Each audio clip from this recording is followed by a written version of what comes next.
Masquera say muri Zimbabwe, welcome to our channel, Zim Confessions and Deep Secrets.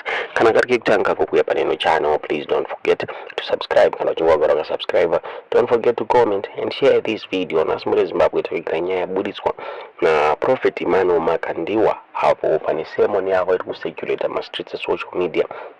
Lapo vanga vachi address ama congregants avo vachitaura ivo vachiva encourage kuti they should start ma businesses vochengeta mhuri dzavo asi vazoenda further vakataura ivo vachiti maZimbabweans ngaasatye kuita speak out zvinenge zvichivanetsa zvinzi vanoudza ivo YaMakandiwa vaenda vanoudza vakuru venyika vakataura ivo vachiti vakada kuomeserwa vanoudza ndavataure vanoudza vakuru venyika vakataura zvakare vachiti vakuru venyika vakaramba kuteerera zvido zvevanhu vachapiwa chiprofita zvinowanikwa sei strong warning kuna President Mnangagwa shure mekunge vatolinyibabudisa budget ravo muri Zimbabwe.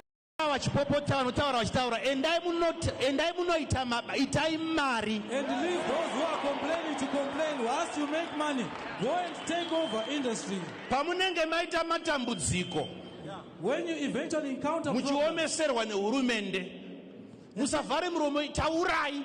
Say it out. If the police mondiudza ndonovaudza you tell me and I go kuti mukaramba muchidai that if you continue tinopa chimwe chiprofita futi we'll give another prophecy. Tinopa chimwe chiprofita. We'll give another. Regedzai vanhu vasumuke, vanhu vakomborerwe, to rise, vanhu vachengete mhuri dzavo. allow people to fend for their families. Handei tononamata tichishanda.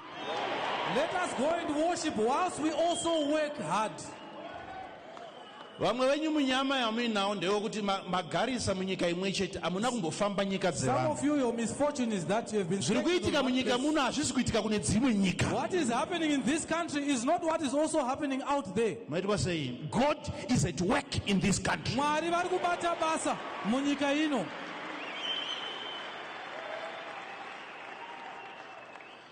Ndinonzwika here nhasi. Can you hear me clearly? Ndinonzwika here nhasi. Can you hear me clearly? Gara yenyu pasi ndipedzise. You can take your seats.